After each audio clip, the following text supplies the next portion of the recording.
Aabot sa halos 7 milyong pisong halaga ng shabu ang nasabat ng mga otoridad mula sa isang high-value target sa Sulu. Ang matagumpay na operasyon ay resulta ng walang tigil na pagsisikap, koordinasyon at masusing investigasyon ng mga operatiba mula sa PNP, Philippine Drug Enforcement Agency at iba pang law enforcement agencies.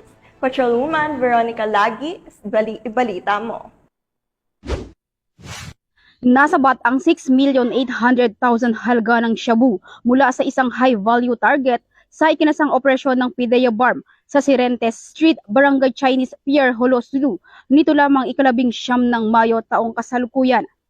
Kinilala ni PIDEA BARM, Director Gil Cesario Castro ang suspect na si alias Buds, 37 anyos, isang high-value target na residente ng Barangay Luok, Tulay Pata, Sulu.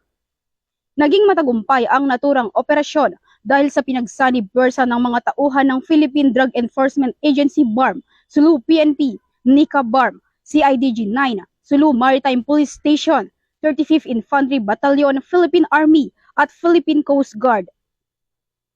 Nakumpiska mula sa suspect ang isang heat-sealed na transparent plastic bag na naglalang kooperasyon ng iba't ibang ahensya ng pagpapatupad ng batas ay patuloy na mahalaga sa pagpapanatili ng kapayapaan at kaayusan sa rehiyon ng Bangsamoro.